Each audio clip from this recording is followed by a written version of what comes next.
Hello everyone. आज का topic है मुगलकालीन जमींदारों एवं कृषकों का संबंध।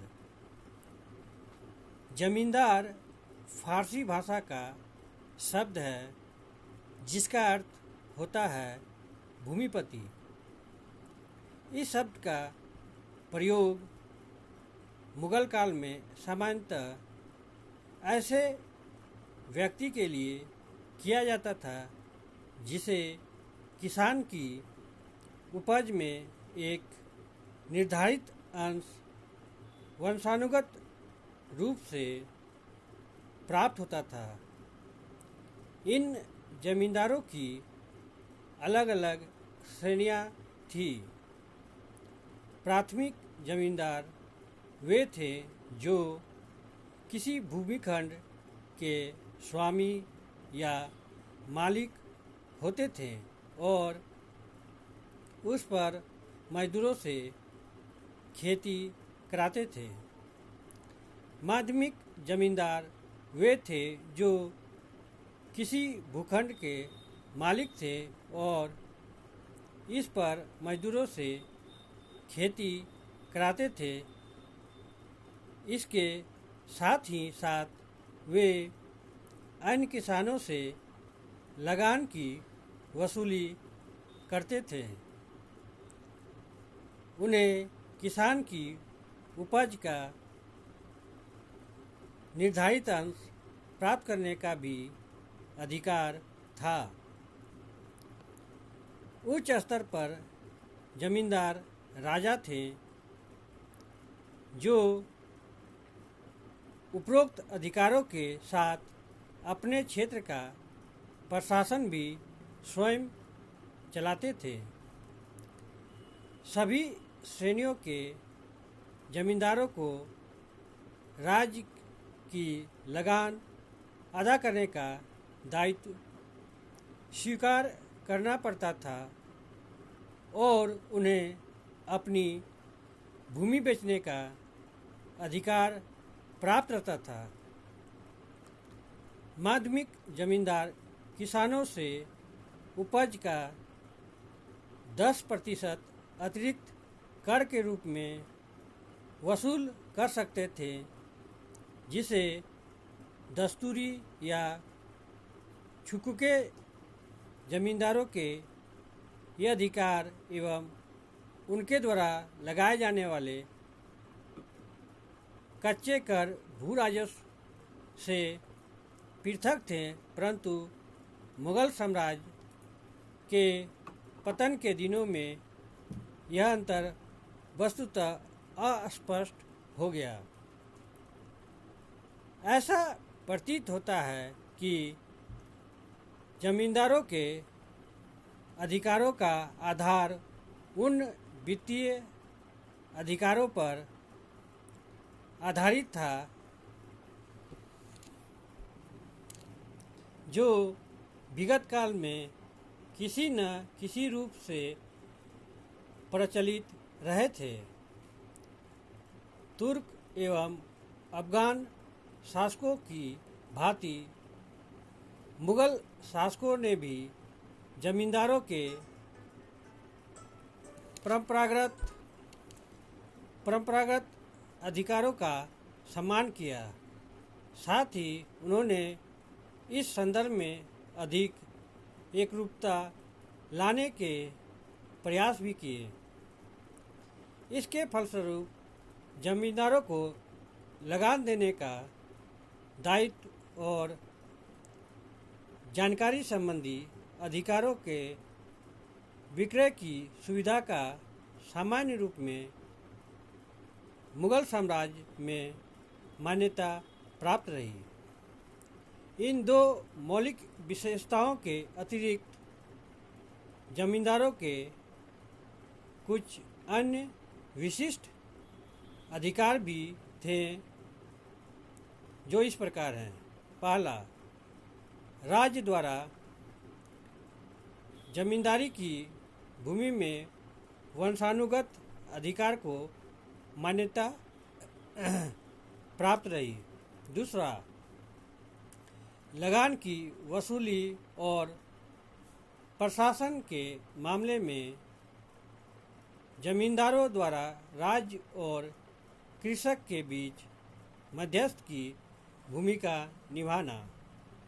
तीसरा, बड़े जमींदारों और राजाओं को अपने क्षेत्र में कुछ प्रशासनिक अधिकार प्राप्त होना। चौथा, जमींदारों द्वारा भूमि को जोतने के लिए मजदूरों का प्रयोग करना। जमींदारों द्वारा परंपरागत अधिकारों को सामान्यतः किसी भूखंड को कृषि कार्य के लिए अधिकृत करने और उस पर कृषकों को फंसाने से संबंध माना जाता था। उन्हें इसी प्रकार स्वेच्छा से किसानों को भूमि से बेदखल करने का भी अधिकार था।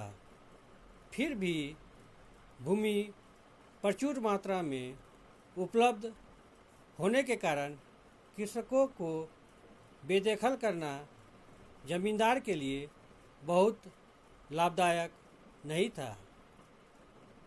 जमींदारों को कृषकों के प्रयास पर रोक लगाने का कोई अधिकार नहीं था। जमींदारों के अधिकारों को घनिष्ठ संबंध जाति उपजाति पर आधारित संबंधों से था। सामान्यतः एक क्षेत्र के जमींदार एक ही जाति के होते थे। इसके अतिरिक्त जमींदारों के अधीनस्थ सैनिक की सामान्यतः जमींदार एक ही जाति के होते थे। इसके अतिरिक्त जमींदार का निवास गढ़ों अथवा छोटे दुर्ग में होता था और उनकी निजी सेना भी होता था।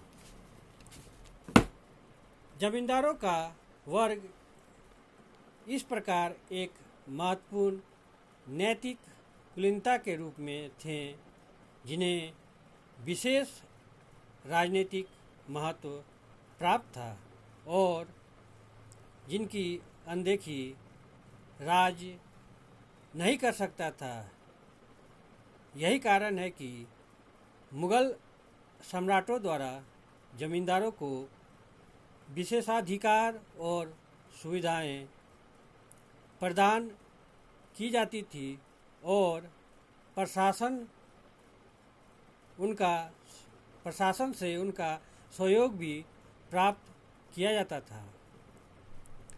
राज और जमींदार वर्ग के बीच संबंधों का स्वरूप निरंतर बदलता रहता था।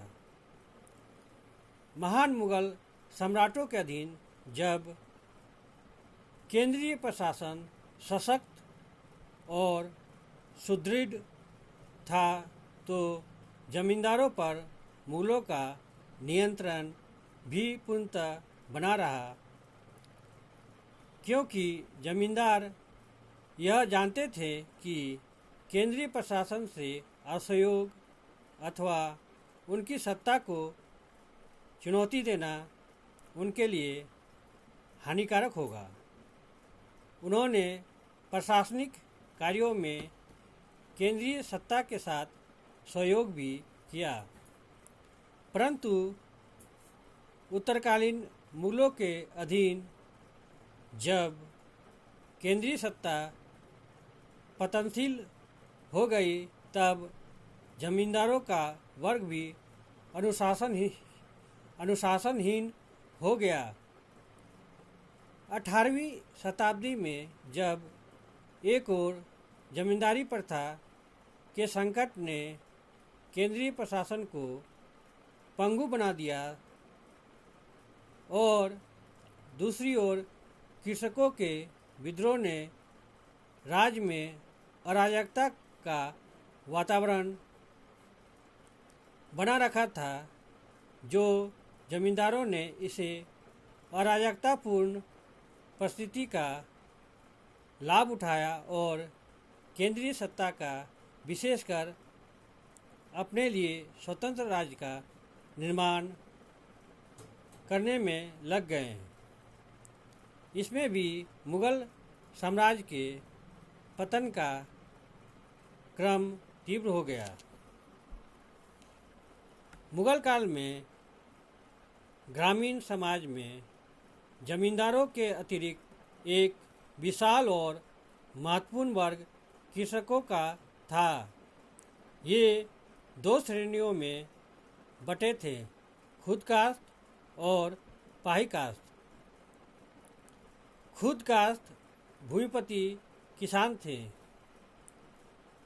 ये किसी छोटे भूखंड के मालिक होते थे जिस पर वे स्वयं खेती करते थे या अपने संबंधियों की सहायता से खेती करते थे और राज्य को लगान देते थे। इस वर्ग को अधिक सुविधाएं प्राप्त थी, जिनका संबंध लगान के भुगतान से भी था। पाही काश्त कृषक भूमिहीन किसान थे जो दूसरों की भूमि जोतकर अपना पेट पालते थे। यद्यपि ग्रामीण समाज के बहुसंख्यक वर्ग के रूप में वही थे, फिर भी इनकी स्थिति दयनीय थी और इन्हें अनेक प्रकार के शोषण को झेलना पड़ता था। ग्रामीण समाज अनेक विसंगतियों से प्रभावित था, जिनका स्रोत लगान के निर्धारण और वसूली की प्रक्रियाओं में निहित था।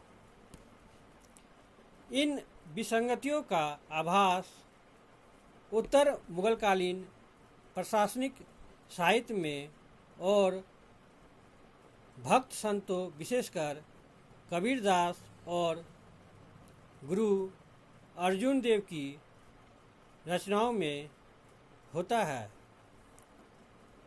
ऐसा प्रतीत होता है कि ग्रामीण समाज की संरचना ही शोषण की प्रक्रिया से प्रभावित थी। जो वर्ग सर्वाधिक शोषण से पीड़ित था वह तथाकथित निम्न जातियों का वर्ग था, जो ग्रामीण आबादी का 20 से 25% भाग था। उनके पास कोई निजी भूमि नहीं होती थी। यदा कदा उन्हें कोई छोटा टुकड़ा जमीन का प्रदान किया जाता था, परंतु इनके लिए उन्हें कठोर शर्तों का पालन करना पड़ता था। ये पाही काश्त किसान एक अतिरिक्त मजदूर वर्ग के रूप में भी थे, जो आवश्यकता पड़ने पर बेगार आदि भी प्रदान करते थे। सामान ढोने का कार्य करते थे और सफाई आदि का काम करते थे। मुगल साम्राज्य के पतन के दिनों में जब किसानों पर करों का बोझ बढ़ा तो इससे यह वर्ग भी प्रभावित हुआ। इसके फलस्वरूप कृषकों के प्रताड़ना और उसे रोकने का सरकारी कोशिश भी आरंभ हुई। इसी प्रक्रिया ने कृषकों के विद्रोह की समस्या को भी जटिल बना दिया। कृषि क्षेत्र का यह संकट भी मुगल साम्राज्य के पतन में एक निर्णायक कारण सिद्ध हुआ। इन्हीं शब्दों के साथ मैं अपने टॉपिक को यहीं विराम देता हूँ। अगर आपको इस टॉपिक संबंधित कोई प्रश्न पूछना हो तो आप कमेंट बॉक्स में जाके अपना प्रश्न पूछ सकते हैं। Thank you. जय हिंद।